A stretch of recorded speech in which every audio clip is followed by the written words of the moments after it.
no, ipaliwanag at mukhang nagkakaroon po ng misconception, misinterpretation, misunderstanding sa ating nabanggit kahapon.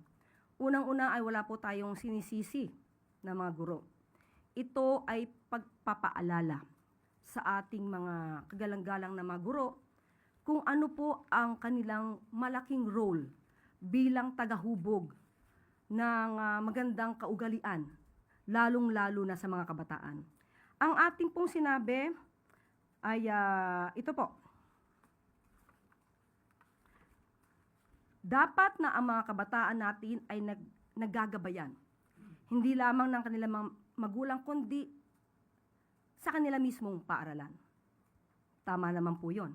At wala itong pagsisinungaling. At ito rin po ang ating nabanggit. Minsan na pong nakita, mismo ang ibang guro ay lumalabag sa itong klase ng moralidad. Sila minsan ay nagtuturo sa kanilang mga estudyante kung paano maging walang modo, lalong-lalo na sa mga nakakatanda o sa ibang tao. So, kung sila man ay mayroong naramdaman na galit dahil sa ating tinuran, muli, gusto lang natin ipakita dahil baka hindi alam ng ating mga guro yung ibang nangyayari sa mga ginagawa ng ibang guro. So, nais ko pong ipaliwanag kung saan po ito nagmula para hindi po sila maiba ang kanilang pananaw sa ating sinabi. Dahil gusto ko rin po namang mapatunayan na itong ating sinabi ay naaayon din po sa mga naimbestigahan. Ito po ay isa lamang sa mga nakita natin. At ito naman ay nabalita na rin po. Ito ay patungkol sa nangyari, naganap sa Davao City,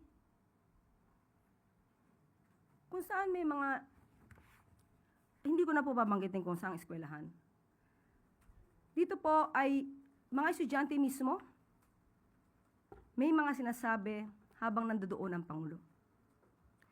Mahirap banggitin yung mga words.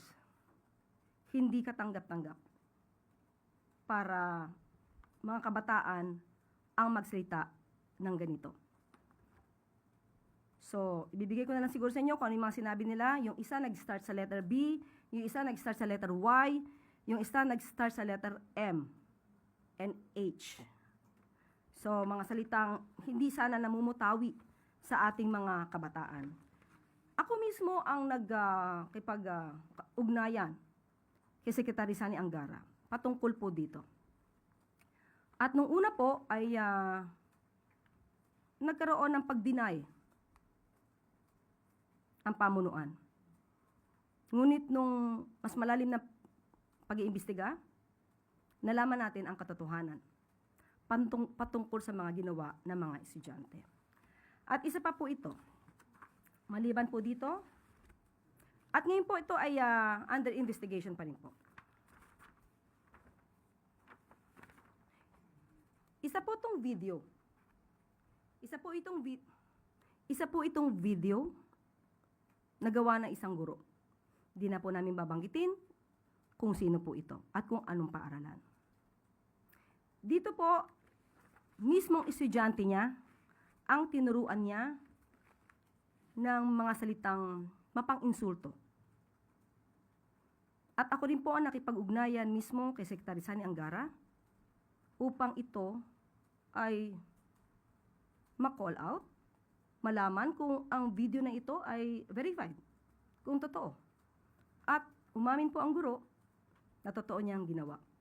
At siya po ay nagbigay ng paumanhin. At sa ngayon po, ang kasong ito, meron na pong kaso ng administrative case laban sa nasabing guro. Muli, bilang respeto, hindi na po natin babanggitin ang pangalan po niya.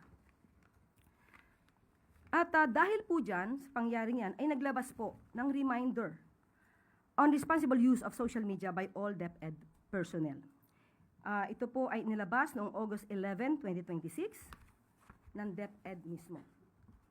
Kung saan sinasabi, this office has received reports of social media posts involving teachers and other school personnel that professionalism expected of DepEd personnel. So may mga lumabag po sa mga tamang kaugalian na nakikita ng kanila mismo mga estudyante. So nauunawaan po natin kung saan po nanggagaling ang ating mga guro, pero wag po nila sanang masamain kung atin lamang nire-remind at pinapaalalahanan na muli na napakalaki po ng inyong role bilang pangalawang magulang sa ating mga kabataan at hindi ko po kailanman hindi bibigyang galang ang mga guro.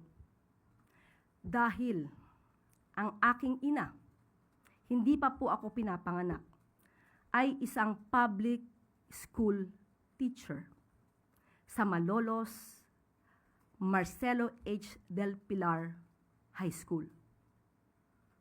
Hanggang siya ay namayapa, nanatili po siyang guro. So muli, nais lamang po nating ipakita sa mga guro na hindi po kayo lahat, hindi po kayo sinisisi. Ito ay pagpapaalala. At sa mga ganito po, kung meron po kayo nakikitang inyong mga kasamahan na maaaring lumalabag sa alintuntunin para sa mas magandang pagtuturo sa ating mga kabataan, ay kayo na po rin ang tumulong sa ating pamahalaan. At ito rin po ay makakatulong sa ating mga kabataan. Hindi po natin to pwedeng hindi isiwalat.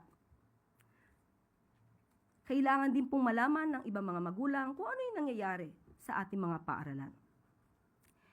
So sa ganito po ay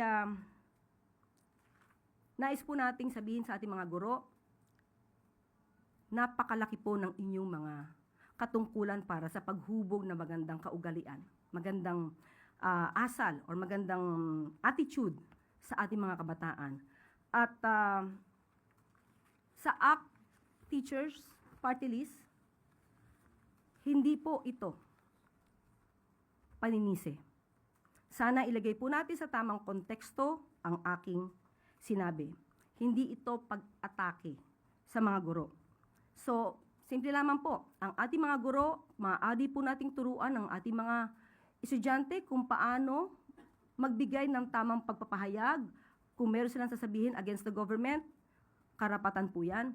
Pero iba po ang pagtuturo ng freedom of expression at iba rin po ang pagtuturo kung paano ito isasagawa nang walang pang-iinsulto at walang pakita ng maling pag-uugali. So kahit sino po ang ating maging presidente, ito pong aral nito ay dapat na manatili sa atin. So siguro tanungin na lang po natin ang ACT Party or ACT Teachers Party List. Sa ganitong naipakita natin na nangyari na mga paglabag ng ibang mga guro, hindi po lahat hindi ko never kung sinabi na lahat. Ano po ba kaya ang nagawa nila para mas maiangat natin ang tamang kaugalian sa ating mga kabataan? Tingnan po natin kung nakondena ba nila itong mga isang teacher, yung ibang mga teachers na nagsagawa ng ganitong pagtuturo ng maling asal sa ating mga estudyante. So muli, ang mga teachers po, iginagalang po natin yan. Malamang ay nagkaroon lamang po ng misinterpretation dahil yung nagpalabas ng opinion ay malino po agad. Dahil sinabi na sinisisi po natin ang mga guro. Hindi po kailanman natin sisisiyan ng mga guro. Ito ay isang paalala lamang. At pati naman po, ang DepEd ay meron din po silang mensahe patungkol po dito. Gusto lang linawin na hindi ito tungkol sa paninisi sa mga guro. Ang punto ay kilalanin ang napakahalagang papel nila bilang pangalawang magulang ng ating mga learners. Malaki ang papel nila sa paggabay, pagprotekta at paghubog ng values and character ng ating mga anak, pati na rin ang pagiging mabuting halimbawa sa kanila. So yan po mga guro, kayo po ay iginagalang at binibigyang respeto, lalong-lalo na ng Pangulo at ng administrasyong ito. Okay, sunod na tanong mula